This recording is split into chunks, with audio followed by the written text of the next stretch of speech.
오늘은 추수감사주일입니다. 우리가 매 순간 주님 앞에 감사하지만 특별히 하늘을 돌아보면서 하나님 앞에 깊이 감사하며 나아가는 한 날입니다.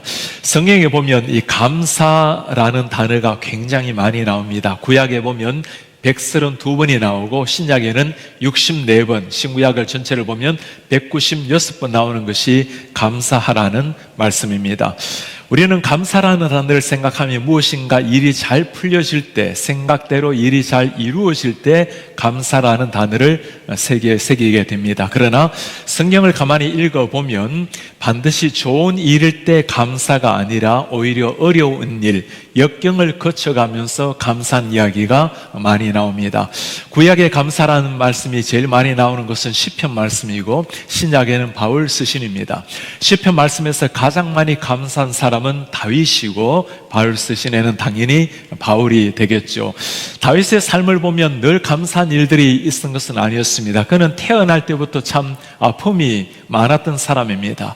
아버지에게도 형제들에게도 존재감이 없었던 한 아들이었습니다. 심지어 그는 시편에서 내 부모는 나를 버렸으나 라는 고백이 나옵니다. 부모님에게도 관심이 대상이 못했던 가련했던 아들.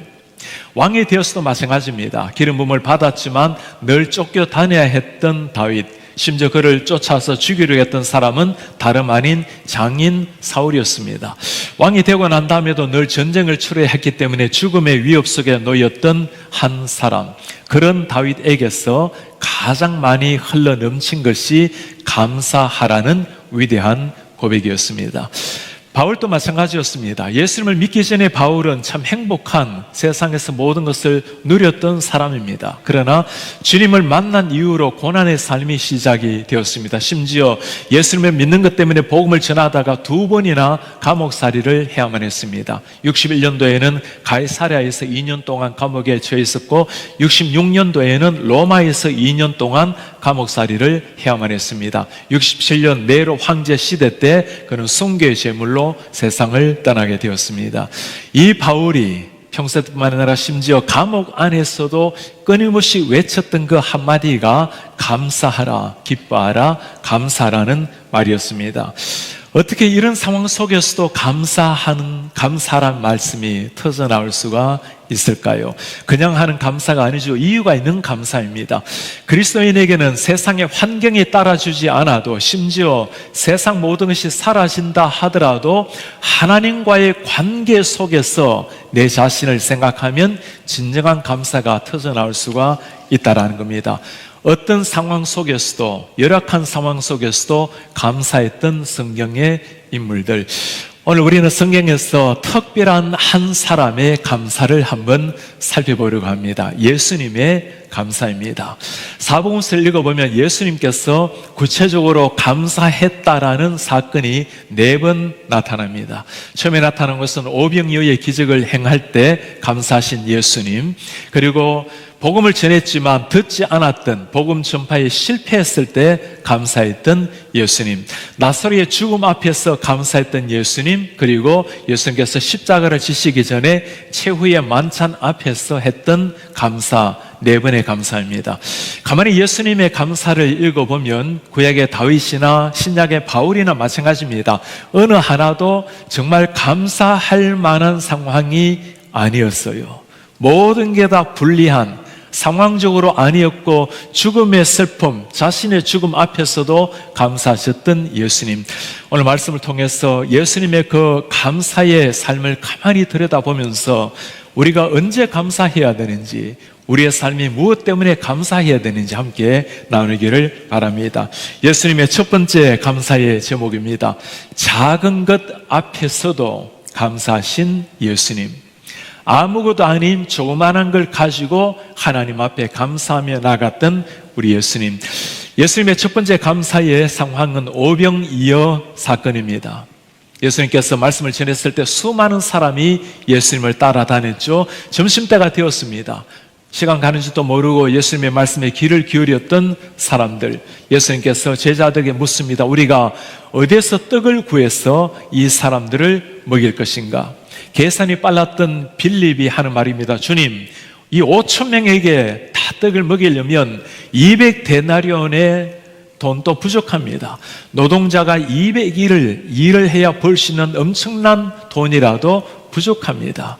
5천 명이라고 말하지만 당시에 남성들만 숫자를 센 겁니다. 여성들, 어린아이들, 어르신들 다 합치면 2만 명이나 되는 그 무수한 많은 사람들이 예수님의 말씀에 귀를 기울였던 거죠.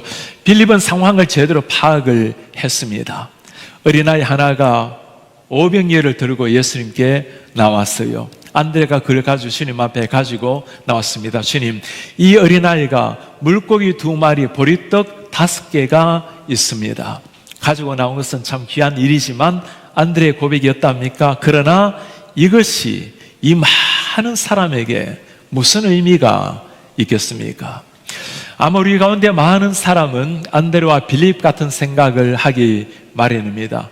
나름대로 주님의 일을 섬기려고 하면 무엇인가 있어야 된다고 생각하는 사람들, 교회를 섬기려고 하다 보면 목소리가 좋아서 성가대를 섬기든지, 말씀을 가르치는 능력, 성경을 잘 아는 것이 있어서 말씀을 가르치든지, 아니면 건강해서 몸으로 뛰어다니면서 섬기든지, 하나님께서 재물을 주셔서 물질로 섬기든지, 무엇인가 남들보다 좀 더 나아야, 좋아야 섬길 수 있다고 생각을 하기 마련입니다. 우리 주님께서 우리에게 기대하시는 것은 그런 것이 아니죠. 조그마한 하나 가지고 주님 앞에 감사하며 나가셨던 주님, 우리 손에 있는 조그마한 것이 무엇인지를 주님께서는 발견하기를 원하십니다. 아무것도 아닌 미천한 나의 모습, 참 초라한 나의 모습을 보고 아파할 때 우리 주님께서 우리에게 물으실 겁니다. 내 손에 있는 것이 무엇이냐? 주님, 아무것도 없습니다. 다시 한번 보라고. 너의 손에 있는 것이 무엇이냐? 육신의 눈에는 잘 보이지 않지만 영적인 눈으로 바라볼 때 그때 비로소 보이는 게 있어요. 내 속에 물고기 2마리와 보리떡 5개가 놓여 있다는 것을 발견하게 될 것입니다. 우린 그때 주님 앞에 다시금 물을 겁니다. 주님, 이 오병이어 아무것도 아닌 이것이 주님 앞에 무슨 의미가 있겠습니까? 정말 아무것도 아니었던, 아무 의미도 없었던 이것 가지고 우리 주님께서는 지금 무엇을 하실까요? 주님께서는 6장 11절에 하늘을 향해서 기도를 하십니다. 예수께서 떡을 가져 축사하신 후에 앉아있는 자들에게 나누어 주시고 물고기도 그렇게 그들의 원대로 주시니라. 아무것도 아닌 걸 가지고 예수님께서 하신 일은 하늘을 향해서 축사하신 일입니다. 축사라는 단어, 유카리스테오라는 단어를 사용하는데, 이 단어는 하나님 앞에 감사히 기도한다는 의미입니다. 하나님께서 그 조그만한 오병이어를 예수님께서 들고 하늘을 향해서 기도했을 때 어떤 기도였을까요? 주님, 당신이 천지 만물의 주인이십니다. 당신께 모든 것을 다 맡겨드립니다. 하나님을 진실로 존경하고 신뢰하고 하나님을 전적으로 의지하면서 맡기는 것, 아무것도 아닌 그것 주님 앞에 맡겼을 때 나타난 놀라운 역사를 우리 모두가 다 기억을 하고 있습니다. 우리 속에 아무것도 아닌 걸 가지고 아파할 때 우리 주님께서 뭐라고 말씀하시겠습니까? 주님, 이것 가지고 무엇을 할 수 있겠습니까? 우리 주님이 그렇게 말씀할 겁니다. 그런 것은 네가 생각할 바가 아니라 5천 명을 먹이는 것은 내가 할 일이요, 네가 할 일은 네가 가지고 있는 조그만한 것 하나님 앞에 내어 드리는 것이다. 우리가 해야 될 일이 있고 하나님이 하셔야 될 일이 있다라고 말씀을 하는 겁니다. 우리나라에서 기부천사라고 알려져 있는 션과 정혜영 씨가 있죠. 500만 불이나 되는 55억이 넘는 많은 돈을 기부했던 사람들입니다.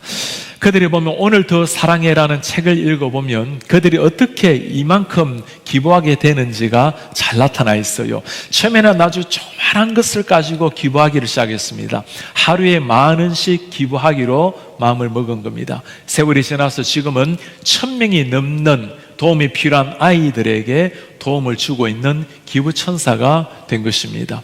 시작은 별것 아니라고 생각했던 조그만한 하나였습니다. 그러나 그 조그만한 감사 하나가, 조그만한 도움 하나가 마치 거센 파도처럼 일어나서 대양을 적시는 하나님의 사랑의 도구가 된 것입니다. 찰스 벌친이 했던 유명한 말이 있죠. 우리가 촛불에 감사하게 되면 달빛을 하나님이 주시고, 달빛에 감사하면 햇빛을 주시고, 햇빛에 감사하면 영원한 천국을 주시는 우리의 하나님. 한 해를 돌아보면서 여러분 한번 물어보시기를 바랍니다. 나는 어떤 일에 감사를 하고 있습니까? 하나님께서 우리에게 맡겨주신 많은 것들이 있다면 감사할 일입니다. 그러나 남들이 보기에 너무나 초라하고 거울 앞에 서 있는 내 자신을 볼 때도 너무나 초라하다 하더라도 우리 하나님께서 우리에게 행하신 일들을 가만히 한번 돌아보시기를 바랍니다. 조그만한 것 하나 가지고 감사하며 나아가는 것, 그때 하나님께서는 그걸 통해서 놀라운 일을 이루실 겁니다. 아침에 햇살이 창틈을 뚫고 우리 눈에 빛을 비출 때 오늘 또 한날을 허락해 주신 우리 하나님, 세상 모든 것을 다 주어도 어제 세상을 떠난 사람이 구할 수 없는 그 한날입니다. 우리 눈에 보이는 모든 자연 만물들, 하나님이 우리를 위해서 지어주신 아름다운 창조물입니다. 볼 때마다 경이롭고 신비하고 감사하는 사람, 하나님께서는 그 감사를 통해서 놀라운 역사를 이루어 주실 겁니다. 우리 눈에 비친 한 사람 한 사람, 하나님의 형상대로 지음받은 소중한 사람들입니다.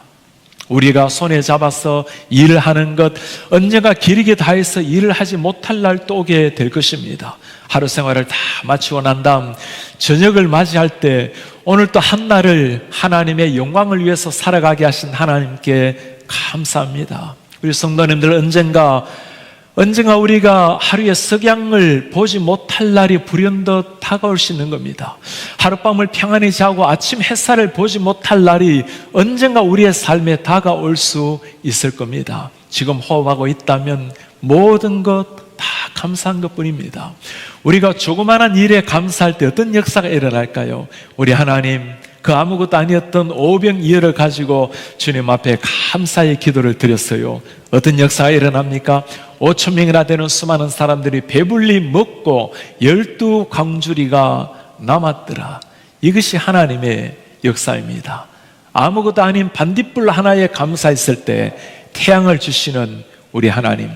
이스라엘 백성들은 광야에서 하루의 양식을 먹었습니다. 우리가 이 땅에서 하나님 앞에 감사하며 살아간다면 언젠가 우리가 주님께서 천국으로 인도하시는 순간 천국에 빵과 포도주, 천국의 양식을 마련해 놓고 우리를 주님께서 맞이해 주실 겁니다. 주님께서 주신 두 번째 감사의 제목입니다. 실패 앞에서도 감사하신 우리 예수님. 예수님의 삶에 실패가 있다는 것이 믿기가 어려울 정도입니다. 어떻게 주님께서 실패를 하신단 말씀인가? 예수님께서 베세다 고을에 복음을 전했을 때입니다. 사람들이 마음을 열지를 않아요. 회개를 하지 않은 겁니다. 성경을 보면 예수님께서 그 지방 사람들에게 복음을 전하려고 아주 열심을 내었다라고, 그리고 많은 기적을 행했다고 말합니다. 그러나 회개하지 않고 예수님께로 나오지 않았던 사람들, 이렇게 예수님을 배척을 하게 되면 전도할 마음이 뚝 떨어지게 되겠죠. 우리도 그토록 오랫동안 기도하고 전도하고 열심을 내는데 마음을 막고 하나님 앞에 나오지 않으면 당연히 낙심을 하기 마련입니다. 이런 상황에 우리 예수님이 보여주신 태도는 어떤 것일까요? 마태복음에 말씀합니다. 그때 예수께서 대답하여 이르시되, 천지의 주제이신 아버지, 이것을 지혜롭고 슬기는 자들에게는 숨기시고 세상에 스스로 지혜롭다고 생각하는 사람, 우리에게는 우리가 지지하는 종교가 있다고 교만하게 말하는 사람들, 그들에게는 숨기시고 어린 아이들에게는 나타내심을 감사합니다. 어린 아이처럼 예수 그리스도를 진실하게 받아들이는 사람이 있기에 감사를 드립니다. 예수님께서 지금 감사하는 것은 실패 앞에서 주저하지 않고, 비록 실패했지만 그러나 실패를 통해서 다음에 하나님이 이루실 그 역사를 바라보는 겁니다. 하나님께서 반드시 마음을 여는 사람이 있고 어린아이처럼 주님을 전적으로 의지하는 사람이 있다는 것을 알았기에 예수님께서는 그곳에서 낙심하지 않고 실패를 딛고 또다시 전도하러 나아가신 우리 예수님. 전도 상황 속에 이 실패라는 것은 예수님도 경험했다면 우리 모두가 경험하지 못할 사람이 누가 있겠습니까? 요즘은 전도라는 말 자체를 쓰기가 참 부담스러운 이런 시대가 되어버렸어요. 전도하는 것 자체가 쉽지 않은 시대를 맞이하고 있는 현실입니다. 사람들이 전도할 때 가장 주저하는 이유가 무엇일까요? 거절을 당한다라는 거절감. 아직까지도 이렇게 전도하느냐고 차갑게 바라보는 그 시선, 그것 때문에 우리는 전도를 너무나 어려워하고 주저하고 있지 않습니까? 이번에 우리 목회자 수련회를 하면서 참 얼마나 은혜롭고 감사했는지 모르겠습니다. 웨스트민스터 신학대학원에 갔을 때 우리 총장님께서 참 따스하게 맞이하시고 한국 음식을 오더를 해주셔서 너무나 풍성하게 먹여주시고, 그리고 간을 교수님은 내년에 우리 교회의 목표인 Engaging the Lost, 생명 나누는 교회란 이 제목을 가지고 특별 강연도 해주셨습니다. 십장로교회 갔을 때 많은 목회자가 교회를 잘 설명해주고 그들이 하는 역사를 하나하나 설명해주고, 주빌리교회 갔을 때는 그 새벽에 군사님들 일어나셔서 아침을 맛있게 대접을 다 해주셨어요. 그 가운데 십장로교회 갔을 때 참 특별했습니다. 미국의 필라델피아 십장로교회는 200년 가까운 역사에 우리 개혁신학의 가장 본산지라고 말할 수 있는 교회입니다. 이 교회를 거쳐간 목사님들은 이 목사님들에게는 특별한 이름들입니다. 바른하우스라는 목사님, 제임스 보이스라는 분들, 한 시대 가장 뛰어난 설교자요 위대했던 목회자들이었습니다. 최근에 필립 라이큰 목사님은 현재 웨튼 대학교 총장으로 섬기게 되셨어요. 이런 개혁신학이 흐르고 있는 그 교회에서 지금 또 얼마나 세계 선교와 지역 선교를 향해서 달려가는지, 저희가 갔을 때도 세계 선교를 위해서 깃발을 꽂아놓은 것을 보았습니다. 지역 선교를 위해서 얼마나 힘쓰는지 그 아웃리치하는 목사님이 하나하나 설명을 해줘요. 그리고는 정말 놀랍고도 감동적인 스토리를 하나 들려주었습니다. 교회에서 전도하기 위해서 그 지역에는 필라델피아의 수많은 사람들, 수천 명의 한 사람 한 사람에게 전도지 그리고 초청장을 보내었습니다. 교회로 초청하는 편지였어요. 그리고는 그 목사님이 우리에게 물어요. 몇 사람이 초청에 응해 와셨을 것 같아요? 우리 부목사님 한 분이 50명요라고 했어요. 제가 그걸 듣고는 예의로라도 한 200~300명이라고 이야기를 하지. 그러더니 목사님께서 저희를 보시더니 한 사람도 오지 않았습니다. zero라고 얘기해요. 그렇게 오랫동안 기도하고 그렇게 많은 사람을 정성을 다해서 전도하려고 초청장을 보내는데 한 명도 오지 않았다는 겁니다. 우리는 이 정도 상황이 되면 이제 그런 일은 하지 맙시다. 그건 효과적이지 않습니다. 그만합시다. 그러지 않겠어요? 그러나 이 교회는 또 그 한 사람, 하나님이 만나게 해주실 한 사람을 위해서 Fall Family Festival을 열고 뮤지컬을 열고 성탄 축제를 하고 어찌하든지 한 사람, 그 한 사람 전도하기 위해서 아직까지도 최선을 다하고 있는 전도 목사님이 설명해 준 그들의 삶이었습니다. 이 시대에 사람들이 마음을 닫고 점점 교회를 떠나가는 이런 시대에 그렇게까지 한 영혼을 위해서 실패를 딛고 복음을 전하는 한 교회를 보면서 너무너무 감사했습니다. 그리고 이런 상황을 지켜보고 계시는 예수님을 생각하니까 주님이 얼마나 이들을 바라보면서 고마워하실까. 여러분, 누가 이렇게 실패를 딛고 이렇게 전도할 수 있는 사람 누구일까요? 하나님이 우리 주인의, 우리 삶의 주인이라는 것을 정말 믿는 사람, 하나님이 반드시 전도라는 미련한 것을 통해서, 때로는 실패를 통해서 그 한 사람을 전도할 것을 진실로 확신하고 나아가는 사람, 이런 사람이 기대하는 것이 뭐죠? 비록 우리가 현재는 너무나 암울한 상황이지만, 그러나 전도의 미련한 것을 통해서 한 사람 한 사람이 변화를 받게 되면 언젠가 이 세상에 수많은 사람이 하나님을 알게 되고 이 복음이 땅끝까지 선포되게 될 때 물이 바다를 덮음같이 하나님을 아는 지식이 온 세상에 편만할 것을 믿고 나아가는 사람입니다. 오늘 예수님께서 실패를 딛고도 하나님 앞에 감사하며 끝까지 전도하며 나아간 것, 하나님이 이루실 역사를 보았기 때문입니다. 예수님의 세 번째 감사의 제목입니다. 예수님은 슬픔 앞에서도 감사하며 나아가셨어요. 슬픔의 눈물이 온 얼굴에 흘러내릴 때도 여전히 감사하며 찬송하셨던 우리 예수님. 예수님께서 나사로의 무덤 앞에 섰을 때였습니다. 죽은 지가 이미 날이나 되었습니다.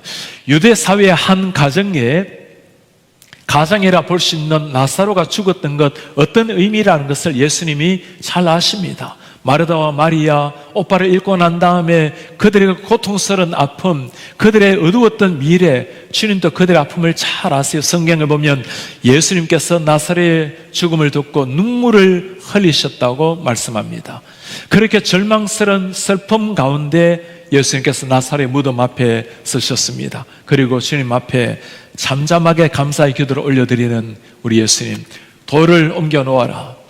예수께서 눈을 들어 우러러 보시고 말씀합니다. 아버지, 내 말을 들으신 것을 감사합니다. 여러분, 지금 상황이 보입니까? 모두가 눈물바다가 되어 있는 상황에 내 말 들으신 것을 감사합니다. 성경에 보면 예수님께서는 우는 자와 함께 울라고 말씀을 해요. 슬픈 자와 함께 슬퍼하라고 주님이 말씀합니다.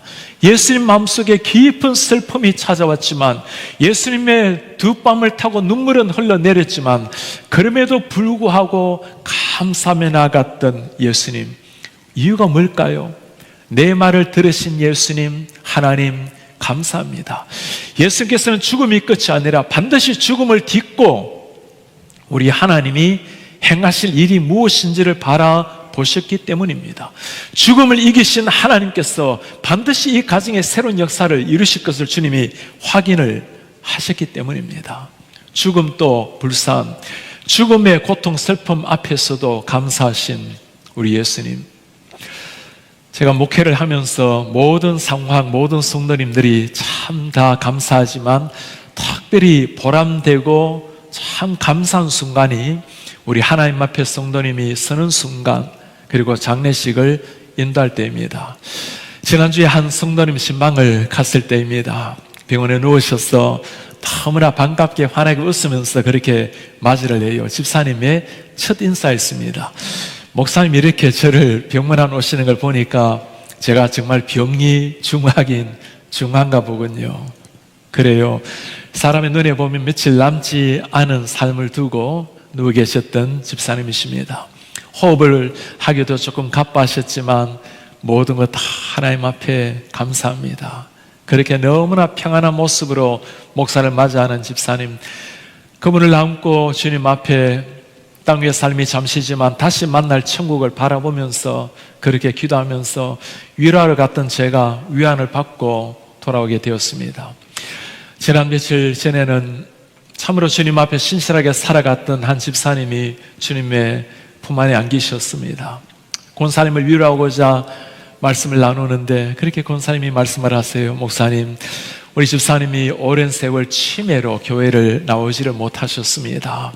그래도 매주마다 하나님 앞에 감사하면서 감사한금을 준비하고 11조를 구별하고 성경금을 준비해서 교회로 보냅니다. 그리고 매일매일 말씀을 들으며 하나님 앞에 예배했습니다. 오늘도 돌아가시기 전까지 예배하시다가 주님 품 안에 안기셨습니다.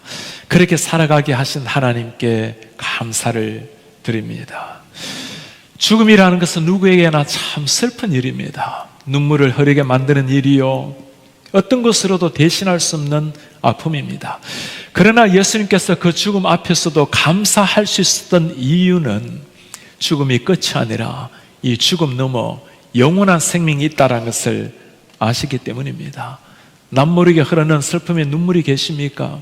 우리 주님이 알고 계십니다. 슬픔 때문에 감사한 것이 아니에요. 슬픔에도 불구하고 하나님 앞에 감사한 겁니다. 그 슬픔이 끝이 아니라 우리의 눈물을 닦아주실 영원한 천국 주님을 우리가 알고 있기 때문입니다. 예수님의 마지막 감사, 네 번째 감사는 십자가 앞에서도 감사하며 나아가신 예수님이셨습니다. 지금까지 세 번의 상황과는 조금 다른 상황입니다. 세 번의 상황은 다른 사람, 다른 상황의 문제이지만 십자가 앞에서 예수님의 모습은 당신 자신의 일입니다. 이제 몇 시간이 지나고 나면 고통스럽게 피를 흘리며 온몸이 찢겨가면서 십자가형을 죽어갈 그 예수 그리스도, 그 십자가 죽음 앞에 수만 가지 생각이 다 들어오지 않았겠습니까? 그러나 그 십자가 앞에서 우리 하나님 최후의 만찬을 하면서 하셨던 감사가 여러분 보이십니까? 이에 잔을 받으사 감사 기도하시고, 이 잔이 어떤 잔이죠? 당신의 피를 쏟아야 되는 죽음을 가져오는 잔입니다. 떡을 가지사 감사기도 하시고, 어떤 떡입니까? 평범한 떡이 아닙니다. 당신의 온몸이 찢겨져 나가는 그 죽음을 상징하는 그 떡이에요. 포도주를 나누고 떡을 떼며 감사하며 주님 앞에 나가신, 하나님 앞에 나가신 예수님, 예수님의 그 모습을 한번 잠시 상상해 보세요. 두려움, 갈등, 초조함 전혀 보이지 않습니다. 이 십자가 앞에서도 하나님이 행하실 그 역사를 기대하면서 감사함으로 사랑하는 제자들에게 진작에 떡을 떼고 포도주를 나눠주는 우리 예수님, 비록 내가 육신으로는 뼈아픈 십자가를 지고 있지만 이것이 내가 온 세상에 온 이유라고, 내 살이 찢김으로 말미암아 영원한 생명이 뜨게 되는 나를 너희들이 먹을 것이고, 내가 피를 쏟음으로 말미암아 너희들의 영원한 목을 갈증을 해소해 줄 생수를 마시리라. 우리 하나님께서 예수님의 죽으심을 통해서 영원한 지옥으로 떨어진 사람들 다시 살릴 걸 생각하면서 주님은 잠잠하게 감사를 드렸습니다. 누가 할 수 있는 감사일까요? 천국을 소망하고 천국을 확신할 수 있는 사람에게 나오는 진정한 감사입니다. 십자가 앞에서도 예수님이 감사를 드렸다면 우리가 감사하지 못할 상황이 어디에 있겠어요? 히틀러 시하에 히틀러에 대항하기 위해서 싸우다가 순교했던 본 헤프 목사님을 여러분들이 잘 아실 겁니다. 히틀러가 죽고 독일이 패망하기 며칠 전에 1945년 4월에 교수형을 당해서 순교했던 목사님입니다. 미국 유니온 신학교에서 평안하게 교수 생활하도 되었을 뿐이 고통받고 있는 민족 독일을 향해서 뛰어들어갔습니다. 그가 이 땅을 떠나기 전에 1944년도 12월 크리스마스 때 그의 약혼자에게 보냈던 편지글이 있습니다. 요즘은 선한 능력으로라는 찬양으로 잘 알려진 편지글입니다. 주 선한 능력으로 안으시네, 그 크신 팔로 날 붙드시네, 절망 속에도 흔들리지 않고 사랑하는 주 얼굴을 구하리. 주님이 맡긴 고난의 선잔을 우리도 감사하며 받으리. 주님의 남은 고난 채워가며 예수와 복음 위해 살리라. 선한 능력으로 일어서리. 주만 의지하리 믿음으로. 우리 고대한에 주오실 그날 영광의 새날을 맞이하리. 그 죽음의 순간에도 영광의 새날을 기대하면서 묵묵하게 하나님 앞에 순교 제물로 드려진 한 목사 이야기입니다. 오늘 우리는 성경에 나타난 예수님의 감사 기도를 보았습니다. 오병이어 아무것도 아닌 것 앞에서 그 조그마한 것을 가지고 감사하셨던 우리 예수님, 실패에 젖었을 때 낙심하지 아니하고 다시금 일어나서 하나님이 이루실 생명의 역사를 기대하면서 감사하셨던 우리 예수님, 나사로의 죽음, 그 슬픔의 눈물이 흘렀지만 그러나 여전히 하나님의 일을 바라보며 감사하셨던 우리 예수님, 당신의 다가오는, 당신의 심장을 조여오는 그 십자가 앞에서도 묵묵하게 당신의 찢기는 살, 쏟아지는 피를 생각하며 감사를 드렸던 우리 예수님, 사도 바울도 다윗도 우리 예수 그리스도도 전혀 감사할 수 없는 상황 속에 감사하며 나아갔던 하나님의 사람들이었습니다.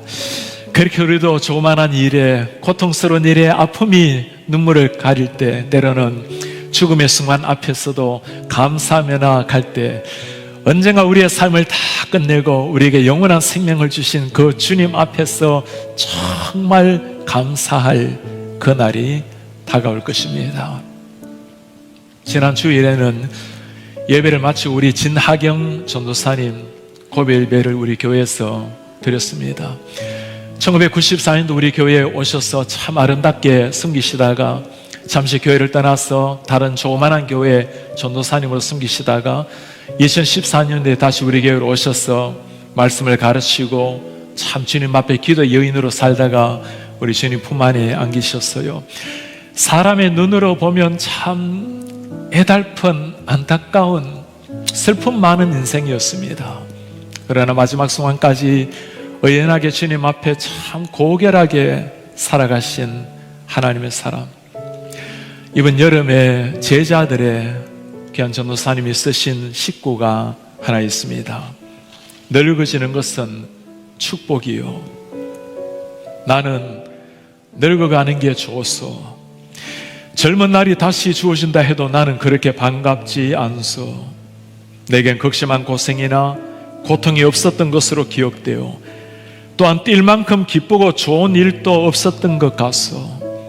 자상한 배려와 사랑도 못 받았지만 자식들이 남들에게 자랑할 만큼 배움도 사회적 출세도 못했지만 내게 주어진 것이 분수에 넘쳐 내 하나님 아버지께 허락하신 분복이라 여기고 감사한 마음으로 살아냈다오.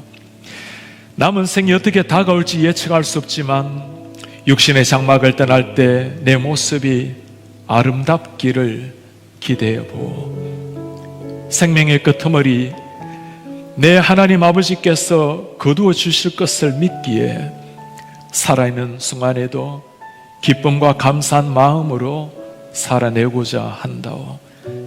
잠잠히 여호와를 바라며 의연한 성도로서 천국에 이르도록 나를 이끌어 주시기를 간절히 기도드리며 견디고 있어.